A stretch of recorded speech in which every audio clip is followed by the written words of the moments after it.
1984 से मैं automobile line में आया। का प्रोडक्ट भी बहुत अच्छा था, तो उसके हिसाब से हम लोग को ये सफलता मिली।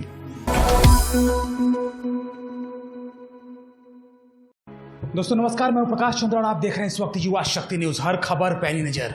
दोस्तों हमारे साथ कोलकाता के सुप्रसिद्ध बिजनेसमैन शरद केडिया जी हैं। आज उनसे हम लोग अपने खास कार्यक्रम शख्सियत में मुलाकात करवाएंगे और उनके जीवन परिचय के बारे में उनकी ही जुबानी हम लोग सुनेंगे। और उसके बाद श्री ऑटोमोबाइल्स को भला कौन नहीं जानता है कोलकाता में, उसके बारे में उससे चर्चा करेंगे। साथ ही ऑटोमोबाइल इंडस्ट्री में जो भारत में इस बार अभी जो उलटफेर चल रहा है, जो उतार चढ़ाव चल रहा है, उस पर भी हम लोग चर्चा करेंगे। हमारे साथ शरद केडिया जी हैं। सर बहुत बहुत स्वागत है युवा शक्ति में। नमस्कार सर, श्री ऑटोमोबाइल्स के बारे में तो हम सभी जानते ही हैं। कोलकाता वासी जो भी कोलकाता में रहते हैं, आसपास के क्षेत्रों में रहते हैं, वो अगर ऑटोमोबाइल इंडस्ट्री की बात होती है तो श्री ऑटोमोबाइल का नाम जो है वो अग्रिम पंक्ति में आता है। लेकिन उसके पहले आपका एक संक्षिप्त परिचय हमारे दर्शकों को, आपकी ही जुबानी, आपकी ही कहानी थोड़ा बताएं। हम लोग का शुरू से कपड़ों का व्यवसाय था। कलकत्ता में हम लोग 100 बरस पहले हम लोग आ गए थे। हमारे आज भी कलकत्ता में एक मकान जो हम लोगों ने बनाया है वो 100 बरस पुराना मकान है। और शुरू में कपड़े के व्यवसाय से हम लोग जुड़े हुए थे। 1984 से मैं ऑटोमोबाइल लाइन में आया और शुरू में अशोक लेलैंड की डीलरशिप से मैंने अपना कार्य ऑटोमोबाइल में कार्य शुरुआत की। और उसके बाद में उस समय अशोक लेलैंड का मार्केट शेयर केवल 6% था, जो आज बढ़ते बढ़ते हम लोग 24% तक ले आए हैं। तो ये अपने आप में हम समझता हूँ कि बहुत उसके पीछे मेहनत लगी और कंपनी का बहुत बड़ा सपोर्ट था।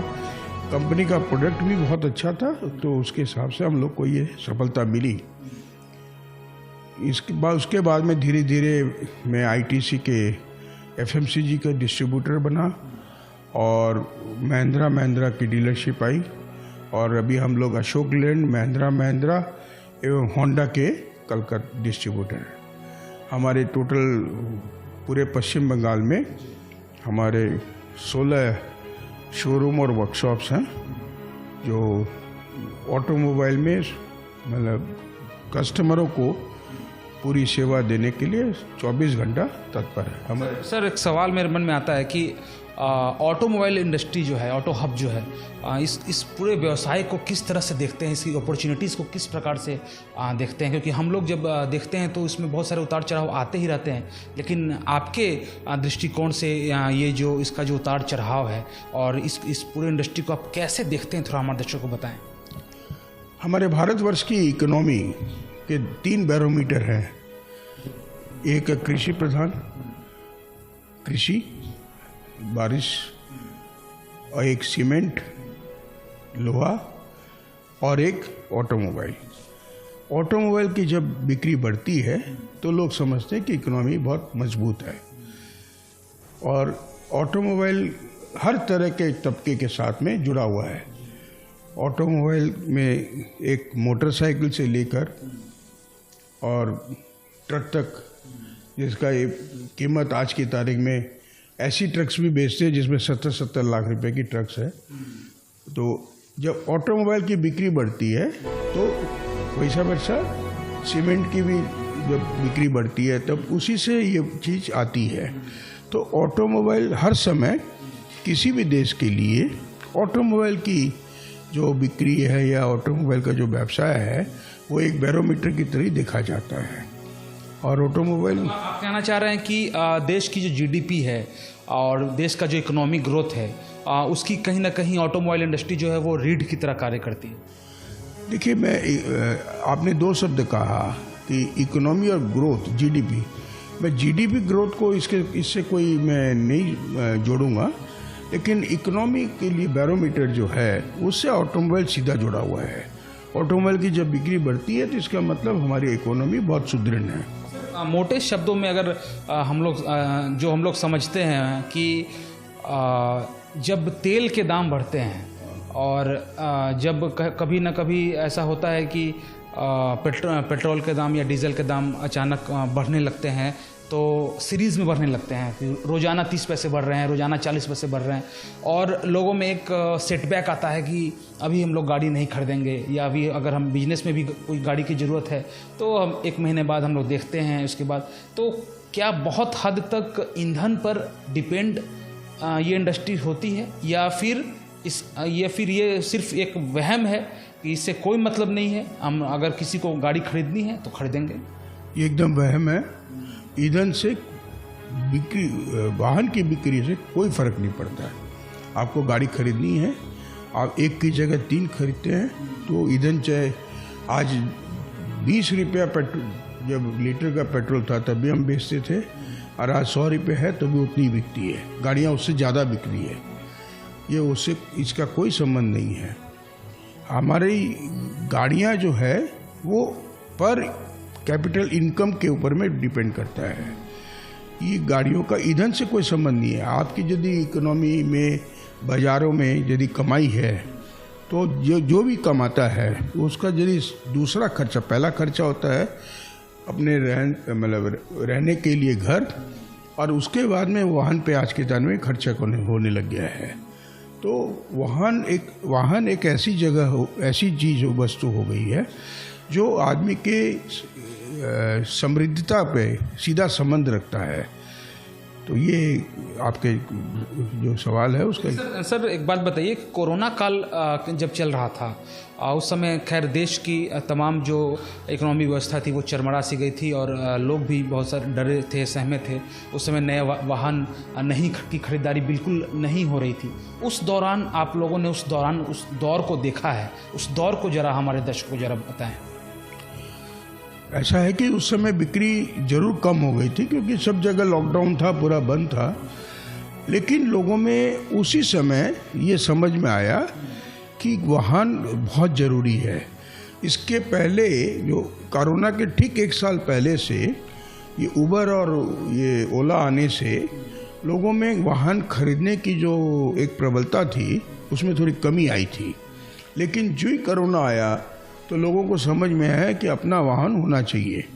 जिनके पास में कम पैसा था वो सेकेंड हैंड गाड़ियाँ खरीदने की चेष्टा करने लगे, जिनके पास में पैसा था वो लोग फर्स्ट हैंड गाड़ी। तो उसके बाद में बिक्री बहुत बढ़ी है, मैनीफोल्ड बढ़ी है। चाहे वो आप बाइक लीजिए, चाहे वो गाड़ियाँ लीजिए, चाहे कुछ भी करिए। तो इससे लोगों को ये समझ में कि अपना वाहन ही सबसे ज़्यादा उत्तम है। और हम लोग अभी न्यूज़ में पढ़ भी रहे थे, और जैसा कि हमारी वित्त मंत्री ने भी कहा संसद में कि ऑटोमोबाइल इंडस्ट्री ने पिछले 1 साल में बहुत ज़्यादा टारगेट फुलफिल किया है, और बहुत सारी गाड़ियाँ जो है इस दौरान खरीदी गई हैं। ये तो क्या हुआ जी कि इससे ज़्यादा जितनी गाड़ियाँ बिकी है उससे 3 गुनी नहीं तो दुगनी बिकती। यदि चिप की जो शॉर्टेज, वर्ल्ड वाइड जो चिप की शॉर्टेज हुई थी ड्यूरिंग कोविड, वो आज भी थोड़ा बहुत हम लोगों को तंग कर रही है। तो चिप की शॉर्टेज के जितनी तो जितनी बिकी उससे दुगनी गाड़ी बिकती। सर अभी इलेक्ट्रिक जो समय चल रहा है कि इलेक्ट्रिक स्कूटर या इलेक्ट्रिक कार की बात चल रही है, थोड़ी कॉस्टली है, लेकिन जैसा कि हमारे केंद्रीय मंत्री नितिन गडकरी ने कहा है कि आने वाले 5 सालों में जो इलेक्ट्रिक कार होंगी वो आपके पॉकेट तक सीमित हम लोग कर देंगे ताकि आप आराम से खरीद सकते हैं। इस पूरे दौर को आप कैसे देखते हैं कि अगर इलेक्ट्रिक का जो समय चलने लगा, इलेक्ट्रिक स्कूटर, इलेक्ट्रिक बाइक और इलेक्ट्रिक जो 4 चक्के वाहन हैं वो भी अगर इलेक्ट्रिक लेने लगे तो इससे ऑटोमोबाइल इंडस्ट्री को कितना बूस्ट मिलेगा, थोड़ा बताएं। ऑटोमोबाइल इंडस्ट्री को बूस्ट नहीं मिलेगा, बल्कि कुछ ऑटोमोबाइल इंडस्ट्री में कुछ नुकसान होगा, लेकिन समाज को बहुत बड़ा फायदा होगा। ये जो आपने कहा ना कि अभी कॉस्टली है, इसका एक ही कारण है कि अभी जो लिथियम जो बैटरी जो है उसका अभी तक कोई सब्स्टिट्यूट नहीं निकला है, और लिथियम बहुत कॉस्टली है। इसके ऊपर में बहुत सारे प्रयोग चल रहे हैं। यदि बैटरी का कोई सब्स्टिट्यूट, सस्ता सब्स्टिट्यूट मिल जाएगा तो इलेक्ट्रिक व्हीकल ही भविष्य है, इसमें कोई दो मत नहीं है। प्लस जो चार्जिंग वाली जो व्यवस्था है कि कोई भी आदमी 2 घंटा कहीं रुक के और चार्जिंग करे, ये किसी भी वाहन क्रेता को के लिए संभव नहीं है। तो इसका जैसे अभी हम लोगों ने एक प्रस्ताव रखा है कि जिस तरह से गैस सिलेंडर का रिप्लेसमेंट होता है, उसी तरह से आदमी जाए और उस स्पॉट पे जाए और जैसे सिलेंडर बदली होता है वैसे बैटरी दे दे और दूसरी बैटरी उसकी अपनी नहीं होगी, वो रिप्लेसेबल होगी और फिर वो चार्ज करके फिर वो किसी दूसरे को लगाएगा। इस तरह की व्यवस्था यदि हो सकती है तो इलेक्ट्रिक व्हीकल का भविष्य बहुत ज़्यादा है। दोस्तों हमारे खास कार्यक्रम शख्सियत में जैसा कि शरद केडिया जी हमारे साथ आज मौजूद हैं, लेकिन जब भी ये जो सुप्रसिद्ध बिजनेसमैन है शरद केडिया जी, इनका नाम आता है तो एक व्यक्ति का नाम जरूर आता है। कोलकाता में टॉप 10 जो समाज सेवी की फहरिस्त अगर आप खंगाल दें तो श्री नथमल केडिया जी को भला कौन नहीं जानता है। और इनके पिता श्री नथमल केडिया जी, उनके बारे में भी कुछ चर्चा हमारे दर्शकों को हम लोग करेंगे, क्योंकि सभी हम लोगों ने जब बताया था हमारे दर्शकों को कि शरद केडिया जी से हम लोग अपनी खास मुलाकात करने वाले हैं, तो बहुत सारे क्वेरीज आए कि नथमल केडिया जी के बारे में भी कुछ चर्चा जरूरी है। और हम सभी जानते हैं ज्ञान भारती स्कूल के फाउंडर हैं नथमल केडिया जी, उनके बारे में सर हमारे दर्शकों थोड़ा बताएं। हमारे बाबूजी जो है, हमको आज जो भी कुछ शिक्षा मिली है, जो सामाजिक व्यवहार जो भी आज हमारा है, वो बाबूजी की देन है। और हमारे बाबूजी, उनके पिताजी जब 12 साल के थे तब वो कलकत्ता आ गए थे और उस समय से उन्होंने पहले नौकरी की और उसके बाद में अपना व्यवसाय किया। हम लोग शुरू से कपड़े के व्यवसाय में जुड़े हुए थे, लेकिन जब मेरे पिताजी क्लास 10 में मैसूरी भवन में पढ़ते थे तब से वो सामाजिक कार्यों में आ गए। आपने जो कहा कि वो टॉप 10 समाज सेवा में उनका नाम आता था, वो तो मैं नहीं जानता, लेकिन जो टॉप 10 जो समाज सेवा से यहाँ पर थे, जैसे सीताराम जी सिकसरिया, रामेश्वर जी टाटिया, भागीरथ जी कानोडिया, इनके पर में इतना ज़्यादा स्नेह था और इतना सानिध्य था कि उनके साथ में रह के उन्होंने बहुत ज़्यादा काम किया। कलकत्ते की सुप्रसिद्ध संस्था कुमार सभा पुस्तकालय, मारवाड़ी रिलीफ सोसाइटी, शिक्षायतन, ज्ञान भारती स्कूल, इन सब संस्थाओं से जुड़े हुए हैं।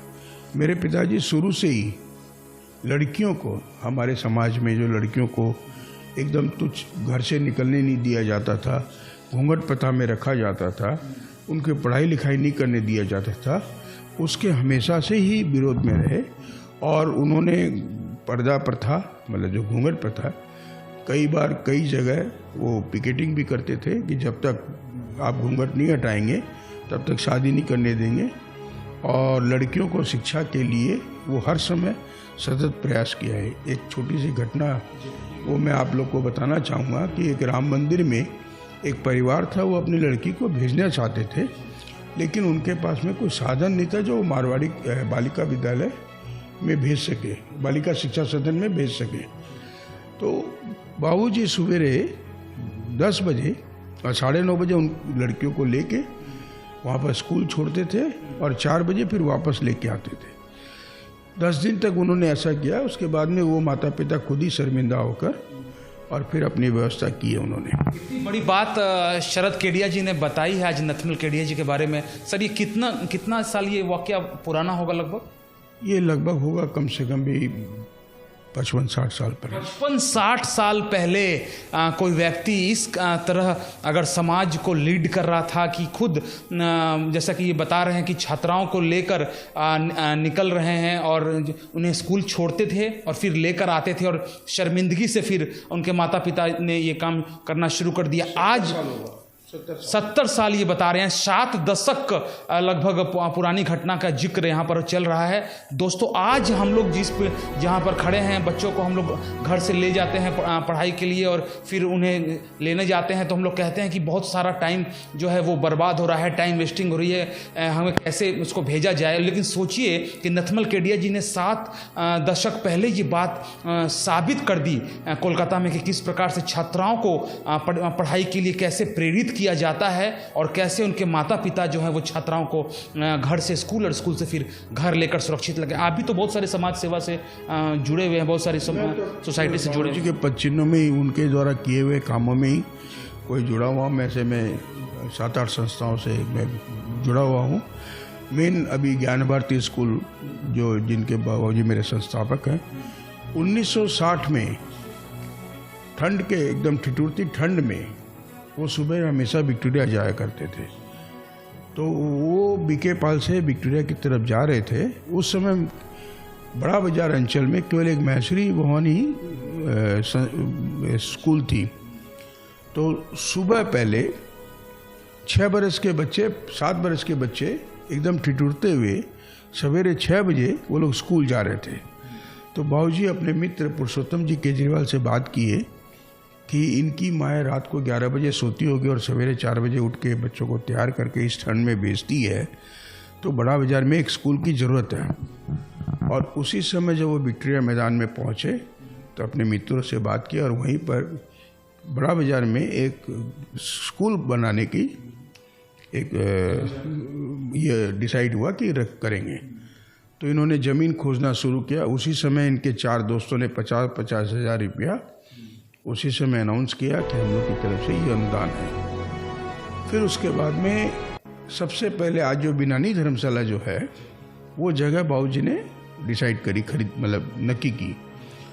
तो जब बिनानी जी के पास में जब स्कूल के लिए अनुदान के लिए गए तो वो बोले कि मेरे एक स्कूल का पैसा पूरा अलग रखा हुआ है, यदि जगह मिल जाती तो मैं वो स्कूल खोल देता। तो बाबूजी ने तुरंत सहर्ष उनको वो जगह जो आज बिनानी धर्मशाला है वो स्कूल के लिए दिए। आप लोग को जानकारी के लिए बता दूं कि बिनानी धर्मशाला पहले 1972 तक ये एक स्कूल हुआ करती थी। 1972 में नक्सलाइट जब दौर था उस समय बहुत से डिस्टर्बेंस के चलते बिनानी जी ने स्कूल बंद कर दिया। और उसके बाद में बाबूजी ने निमतला घाट स्ट्रीट में उसी समय 1961 में ये निमतला घाट स्ट्रीट में जगह खरीदी और 1961 में डॉक्टर राधा कृष्णन के कर कमलों में इस स्कूल की भी स्थापना हुई। उस समय की एक बहुत बड़ी घटना मैं आपको बताना चाहता हूँ। उस समय चाइना के साथ में हमारे देश से कुछ टेंशन चल रहा था, तो वो जाने वाले थे यूएसए बॉर्डर के मैप को स्टडी करने के लिए। बाबूजी ने उनको चिट्ठी लिखा कि आप यहाँ पर इस स्कूल की उद्घाटन में आइए। तो उनकी तरफ से ना आ गई। तो यहाँ पर उस समय साहू शांति प्रसाद जैन वो ज्ञान भारती के प्रेसिडेंट थे, रामेश्वर जी टाटिया, भागीरथ जी कानोड़िया, माता दीन जी खेतान, सब कई शख्सियत कलकत्ते के उस समय की जो विशिष्ट व्यक्तित्व जिसको बोला जाए, राधा किशन जी कानोड़िया, मदन लाल जी पाटोदिया, वो लोग सब कोई थे। तो जब डॉक्टर राधा कृष्णन जो उस समय उपराष्ट्रपति थे उन्होंने ना कर दिया। उसकी चर्चा चल रही थी कि फिर किससे कराया जाए। तो उसी में से किसी ने कहा कि फिर घनश्याम दास जी बिरला से कराया जाए। तो बाबूजी ने एक ही बात कही कि इस स्कूल की स्थापना कोई सरस्वती पुत्र ही करेगा, लक्ष्मी पुत्र नहीं करेगा। तो सब लोग बड़े हैरान हो गए कि 1961 में घनश्याम दास जी बिरला का नाम कोई ठुकराए, ये संभव नहीं था। तो सब लोगों ने कहा कि भाई आपके हिसाब से सरस्वती पुत्र कौन है? तो उन्होंने कहा भारतवर्ष में 2 ही है सरस्वती पुत्र, एक है डॉक्टर राधा कृष्णन और एक डॉक्टर कर्ण सिंह है। इन 2 में से जो कोई व्यक्ति आएगा उन्हीं से मैं व्यक्ति स्थापना कराऊंगा, शिलान्यास कराऊंगा। तब फिर ये हुआ कि एक बाबू गंगा शरण सिंह जो पटना से कांग्रेस के नेता थे, उन्होंने डॉक्टर राधा कृष्णन को लिखा कि एक पागल व्यक्ति है जो कलकत्ता में जब तक आप नहीं जाएंगे वो कोई अच्छे काम की शुरुआत नहीं करेगा। तो वो अपना अमेरिका का प्रोग्राम पोस्टपोन करके वो कलकत्ता आए और उन्होंने ब्रिटिश स्थापना की। बात करते करते समय का पता नहीं चला और इतनी इंटरेस्टिंग बात आज युवा शक्ति के दर्शकों के लिए शरद केडिया जी ने, नथमल केडिया जी की बात बताई है। ये एक आशीर्वचन है लोगों के लिए, क्योंकि कोलकाता जो आज भी कोलकाता है, यहाँ के जो लोग हैं ये बिल्कुल इन बातों से पिछले 25-30 सालों से अनभिज्ञ हैं। और इतनी इम्पॉर्टेंट बात आज आप इस इंटरव्यू के दौरान इन्होंने कही है। सर, समय का पता नहीं चला है, हमारे दर्शकों के लिए कुछ संदेश क्या देना चाहेंगे? नथमल जी के सुपुत्र शरद केडिया जी हमारे साथ हैं। मैं एक ही बात कहूँगा, मेरे पिताजी हमेशा कहा करते थे कि जिस समाज में सर्वांगीण शिक्षा का प्रसार यदि होगा और सामाजिक जो रीति रिवाज है उसका यदि निर्वाह होता रहे तो वो समाज कभी भी गरीब नहीं होता है, वो समाज ही फलेगा फूलेगा। तो हमारे समाज में युवाओं में जो हमारे जो संस्कार और रीति रिवाजों में जो कमी आ रही है उसको तुरंत हम लोग पढ़ाई लिखाई तो कर ले रहे हैं, अच्छी अच्छी नौकरियां पा रहे हैं, लेकिन रीति रिवाज को भूलते जा रहे हैं। तो मेरा सबसे हाथ जोड़ के ये निवेदन है कि हमारे समाज में हमारी जो रीति रिवाज है उसको भी साथ साथ में निर्वाह करें। चलिए दोस्तों, आप लोग देखते रहिए युवा शक्ति न्यूज़, हर खबर पैनी नज़र। और इतनी अच्छी बात आज शरद केडिया जी ने कही, इस पर भी जरा गौर फरमाइएगा और देखते रहिए हमारा चैनल दिन भर। तब सभी खबरों के लिए हमारे चैनल को सब्सक्राइब करें, लाइक करें और शेयर करें। नमस्कार। अपने इलाके की खबरों को जानने के लिए युवा शक्ति चैनल को सब्सक्राइब करें।